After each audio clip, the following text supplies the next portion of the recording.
a bi doka a zauna lafiya. Kuma in ka bin doka, dokar jihar Zamfara ta kashe biyu, to in ka bin ta zaka ji hoho, mu zaka haɗu da antitogari, za mu kama shi tunda ba gwamna bane shi, bai da immunity na kamu, bai da kariya.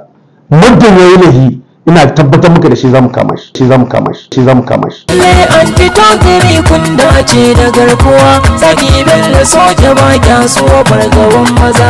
Barkanmu da ganawa a wani sabon shiri mai suna kowa ya kwana lafiya shi ya so.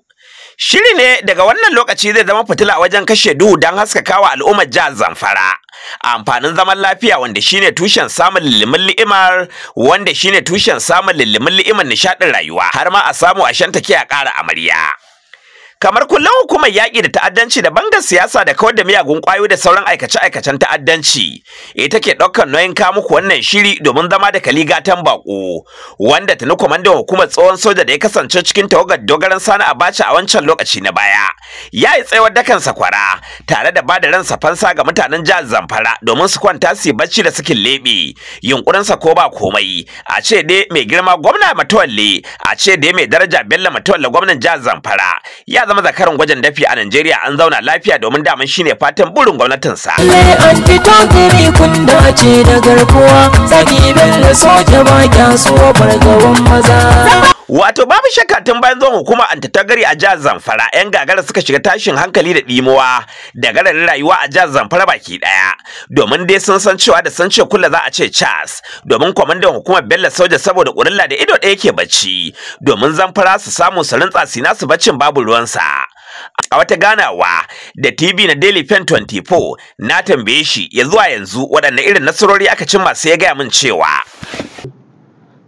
kamar yadda ka sani a jihar Zamfara muna fama da rashin tsaro kwarai da gaske, sannan kuma kusan duk yawancin arewacin Najeriya ba inda ake fama da bangar siyasa irin jihar Zamfara, duba da irin rawar da siyasar da aka yi a shekara ta 2019 wadda kowa ya rasa. Sannan kuma a jihar Zamfara ba inda aka shigowa da miyagun ƙwayo saboda a kaiwa wayannan mutane na daji da sauransu, har ta kai kusan dukkan matasanmu suna tu'amali da wannan. Duba da halin da muke ciki a cikin jihar Zamfara, dokar Najeriya wadda aka wa garan bawul ta shekara ta 1999, sashi na 5 section 5 saki baka na 2 ta ba gwamna dama ya zama shugaban tsaro a cikin jihar shi. In kai gaba kuma saki baka na 2 section ta 135 ta ba shi dama ya fito da duk hanyoyin da zai yi ya tabbatar da an sami zaman lahiya. Shi na ya kirkiro wannan hukuma ƙarƙashin doka ta 2 ta jihar Zamfara don mu ga mun magance wannan abun ko mun dakile matsaloli da ka damun mu. To amma mai girma kwamanda, an ce wannan hukuma ta ko wasu na zargin kamar tana da nasaba da harkokin siyasa, domin ko da a kwanakin baya an ce kun kama Ikirama Bilfis, wasu na ganin hakan kamar magana ta siyasa. Mai gaskiya lamarin nan? Kwarai da gaske mun kama mai girma tsohon ministan yaɗa labarai na Najeriya da kuma ɗan takarar sanata yanzu a cikin wannan kaka ta siyasa. Lalle mun kama shi da sauran dangoginsa da laihin ta'addancin siyasa da lalata kayayyakin gwamnati a cikin jihar Zamfara sanda suka shigo. So mun kama shi da laihin ta'addanci, sannan kuma mun gurfanar da shi ga hukuma, sannan kuma yana gaban kuliyar Mantasabo wato kotu don ansa wannan laihi ta ta'addanci a cikin al'umma. To amma bincike ya tabbatar da cewa yana da hannu, ko kawai dai bincikensa ake amma kawai aka gabatar da shi? Bincike ta tabbatar saboda akwai shaidu. Ya amsa? An kai shi kotu. A inda bincike bata nuna yana da hannu ciki dumu-dumu ba, da an sakai da ba a kai shi kotu ba. So saboda haka an kai shi kotu, har yanzu dai shari'a tana nan, kuma ina tabbatar maka za mu bi wannan shari'a za mu tabbatar da an ɗaure shi hukunci ta saboda ya zama izina ga sauran shugabanni gurɓatattun 'yan siyasa waɗanda suke ɓata matasa ko kuma suke baiwa matasa ƙwayo da sauran kayayyakin laifi don su je su yi ta'addanci don biyan bukatunsu. Siyasar Sara Suka Abacha da ake ganin tana da dogon tarihi a wannan siyasa ta harkokin Najeriya. Wanda yunkuri wannan hukuma ta ke kwamanda don ganin cewa an kawar da wannan tsohon tsari an tafikin tsari da kwalai masa daɗi. To alhamdulillah, kamar yadda ka sani miyagun 'yan siyasa suka unwani da 'yan ta'adda. Da wuya ka ga mutumin kirki, shi yasa za ka ga mutanen kirki sun yi karanci wurin shigowa siyasa. Shi yasa za ka ga daga an zaɓi mutum ya tahiya ta bai koma dawowa sai kakar zaɓe, ba don kuma ba saboda ya yi unhwani da wayannan 'yan ta'adda ko kuma wata gurɓatacciyar hanya wurin cin zaɓe. Duba da irin wannan muka yi unhwani da dokar da aka bamu, dama da doka ta bamu, muka dagargaje su, muka nuna musu ba sani ba sabo, muka nuna musu cewa wannan abin da suka yi bai dace ba. Kuma alhamdulillah mun ci nasara a jihar Zamfara, mun kashe harkar bangar siyasa. Wato yanzu da kwalliya ta biya kuɗin samu. Alhamdulillah kusan yaran sun gano mun nuna mun unhwani da kafofin yada labarai irin naku da sauransu don wayar musu da kai, don ba kasafai muka son muna unhwani da karfin hukuma ba ko karfin bindiga ko wani abu don mu ladabtar da kai. Muna son mu ga cewa ka zama mutumin kirki. Muna unhwani da dama hanyoyi daban-daban don mu ga cewa mun dakile wannan abu kuma mun samu nasara, kwalliya ta biya kuɗin sabulu.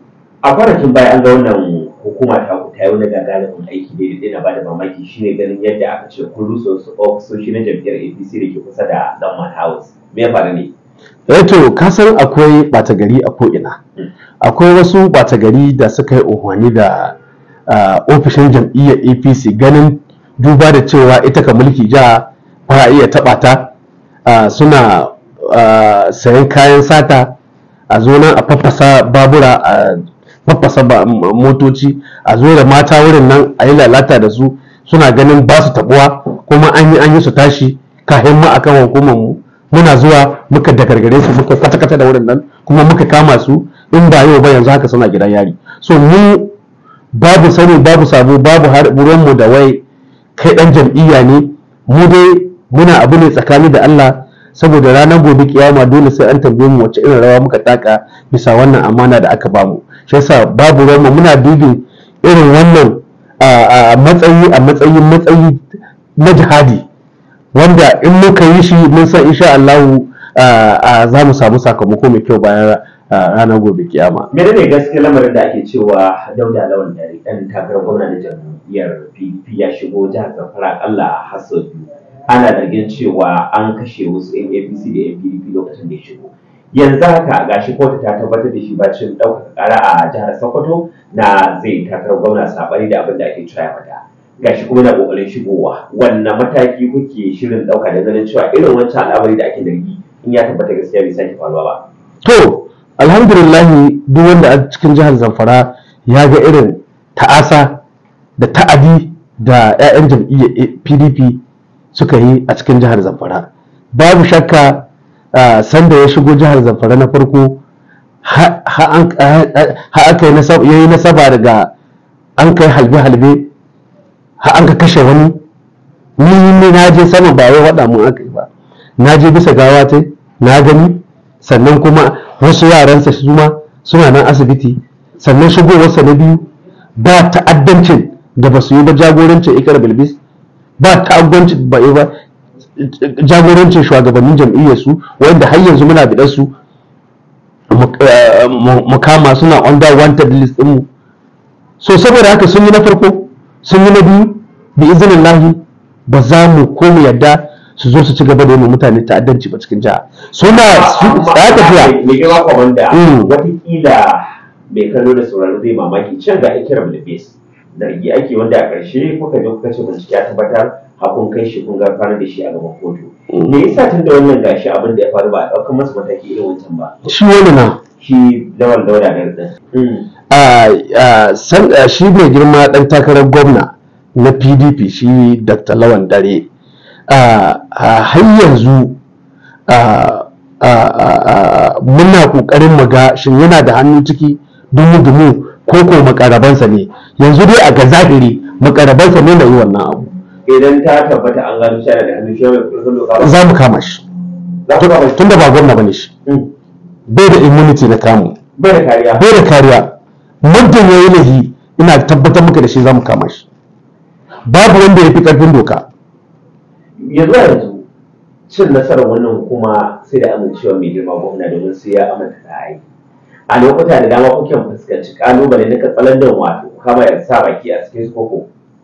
Yanzu dai gaskiya tsakanin da Allah kafin in karbi wannan mukami na riga na gaya ma shi mai girma gwamna ban san a sa mun baki ga lamurra na kuma ya yarda kuma bai taba samun baki ba har zuwa yanzu illa dai akwai ɗaiɗaikun 'yan siyasa saboda mun kama 'yan APC da yawa da laifuka kuma mun gurbanar da su, wasu suna gidan yari yanzu, so wasu kuma mun san da muke ta faɗi tashi akan yadda wasu suna ganin kamar mun takura musu, mun takura ma yaransu. To ganin a ce kujera ce da siyasa ita ce ta kawo ka. Kai a matsayinka na kwamanda na wannan hukuma ba ka kokarin ganin cewa ko in jami'a ta kun an same su da irin wannan laifi an ɗan sauƙaƙa musu domin gobe idan kuna buƙatar ranar zaɓe su taya ku. Ai a bi doka. A zauna lafiya. Kuma in ka ƙibin doka, ka ƙibin dokar wannan dokar jihar Zamfara ta kashe biyu, to in ka ƙibin ta zaka ji horo, mu zaka haɗu da antitogari. To yaya kuke shirin tarbar Tinubu a matsayin da takarar shugaban kasa da Atiku Abubakar wanda a iya cewa jihohi ne da yawa za su shigo wannan jihar ta ta Zamfara, wanda kokari kuke dangane cewa irin wannan al'amari na tada tarzoma da bangar siyasa mai falba? To alhamdulillah a shi matsayin Tinubu mu muna kyautata zaton za su shigo lafiya su fita lafiya ba tare da sun kawo wata hatsaniya ko sun saba dokar jihar Zamfara ba, saboda abin da yasa nake wannan maganar mai girma gwamna ya kaddamar da taro a ƙaura campaign ɗi ne, ina tabbatar maka da cewa ko sanda ba mu gani ba. Ko sanda ya kaddamar da campaign ɗi ne a Bakura, mutum guda ba a buga ba saboda mun kashe. Mun kaddamar da campaign ɗinmu a garin Anka, haka aka shiga aka hito lahiya. To ina ganin ɗayan jam'iyyar APC sun fara bin doka da oda, ban sani ba ko su suka kafa ta ban sani ba, amma su ko jam'iyyar PDP sun ki tsayawa su santa cewa Borno ta gabas take, da gabas aka hitowa shigowa Borno. Sun ki fahimta da haka nan. Yana da kyau ko dan adawarka ya hito da abu mai kyau sai ka dube shi da kyakkyawan manufa, ba komi bane idon ka zai ruhe ka dibi komi adawa ka ce ai don kana adawa shi wanda ka mulki bai isa ba, ko kuma in ya kafa doka kai ba za ka bi doka ba. To duk abinda yana da kyau, duk abinda dan adawa ya kawo in mai kyau ne ya kamata a dube shi da idon basira. Ina so in Atiku ya shigo, in Atiku zai shigo kwansho mu a shirye muke, mu yanzu mun riga mun shiga tsaf, duk yawan taro mun riga mun kafa strategies dan da zamu iya yi ma kowa rago in ka taka doka. Me kuma wanda mai sabon ka a ƙarshe ganin cewa lokacin baya tare da mu? Sakona ga nan shine ina kira ga uwayenmu magadan annabawa malamai da su ci gaba da yi mana addu'o'i kuma da faɗakar da mutane a masallatai akan wannan hukuma tamu. Ta'addanci bai da kyau. Sannan kuma muna kira ga uwayen yara su sa ido ga ɗiyansu, su ba ɗiyansu shawara. Yanzu lokaci ne ta siyasa wadda hankali ya riga a tashe yake. Sannan muna kira ga hukumar jami'an tsaro da su ba mu haɗin kai, mu gudu tare, mu tsira tare, taimaka musu muka yi. To masu kallo da sauraro gaba ɗaya nan sabon shirin namu mai suna gyara kayanka da ya magana ke cewa baya zama sauke maraba. wanda shi shugaban hukumar yaƙi da miyagun ƙwayoyi da ta'addanci da kuma magance mallakar miyagun makamai ta rauniyar hanya kwamanda Bello Soja ba ya samu ramin ya ɗauki nauyin kawa. Mai girma kwamanda muna yi maka godiya bisa amincewa da ka mana ziyara da mu tattauna da kai a wannan lokaci. Ina godiya har yanzu. Kamar kullum suna da Kabiru Inuwa daga nan Daily Fan 24 sai kuma shi Yusuf Abdullahi Gama wanda shine jagoran da ya dan mana shirin a cikin na'ura da ke cewa isara. Lai anti togiri kun dace da garkuwa, Sani Bello Soja ba kya so fargaban maza.